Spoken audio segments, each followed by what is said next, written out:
Welcome to Little Readers TV.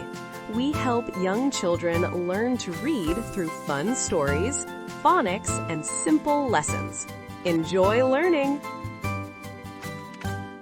Ang limang birtud ni Caden.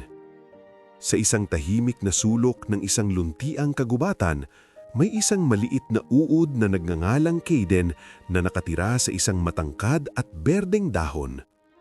Bagamat maliit at madalas hindi napapansin ng ibang hayop, may malalaki at matatayog na pangarap si Caden. Nais niyang maging higit pa sa isang karaniwang uod at mamuhay ng may layunin at kahulugan. Isang umaga, sa pagsikat ng araw na nagbibigay ng ginintuang liwanag sa kagubatan, nagsimula siya sa isang paglalakbay upang matutunan ang limang birtud. Habang gumagapang sa tangkay ng isang palumpong, nakilala niya ang matalino at maamong kuhol na si Elder Saphira. Nagpapaaraw si Elder Saphira at ang kanyang kabibe ay kumikislap na parang pinakintab na bato. Magalang na nagtanong si Caden, "Ano po ang ibig sabihin ng mamuhay ng may kabanalan?" Ngumiti si Elder Saphira at sinabi, "Ang kabanalan ay ang pamumuhay ng may malinis na puso at paggalang sa may likha sa lahat ng bagay." Itinuro niya ang mga dahon na tinatamaan ng sikat ng araw. Ang liwanag na yan ay kaloob mula sa lumikha. Tahimik na nag-isip si Caden at tumango. Naintindihan niya ang kahalagahan ng pasasalamat at paggalang. Sa kanyang pagpapatuloy, nakita siya ng mga langgam na abala sa pag-iipon ng pagkain para sa taglamig. Napansin niyang nagtatalo ang magkapatid na langgam na sina Suri at Lily.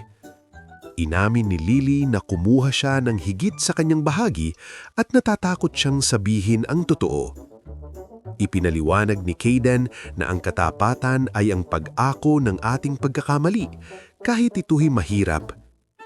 Humingi ng tawad si Lily at muling nagkaayos ang magkapatid. Habang naglalakbay, nakita ni Caden ang isang paru-paro na nagngangalang Iris na naipit sa matinik na palumpong. Hindi nag-atubili si Caden at tinulungan niyang makawala si Iris. Nagpasalamat si Iris ng buong puso at nakaramdam si Caden ng saya sa pagtulong sa kapwa. Sa daan, nakita niya ang isang masipagin na salagubang na si Darren na nangangalap ng pollen. Sinabi ni Darren, "Ang kasipagan ay nagpapalakas sa atin at naghahanda sa atin para sa hinaharap." Sa huli, nakilala niya ang isang matandang kuwago na si Orla na nakadapo sa mataas na sana. Itinuro ni Orla na ang paggalang sa isa't isa ay nagdudulot ng kapayapaan at pagkakaisa sa mundo.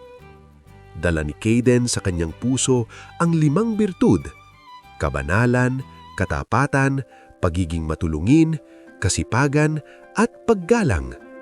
At nang dumating ang araw ng kanyang pagbabago, naging isang magandang paru-paro si Caden, at ang mga birtud na natutunan niya ang gumabay sa kanya tungo sa isang maliwanag at magandang kinabukasan.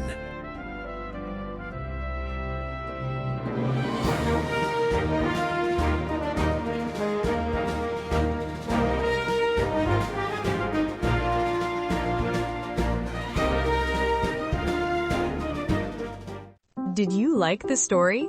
Please like and subscribe to Little Readers TV. See you next time, Little Readers!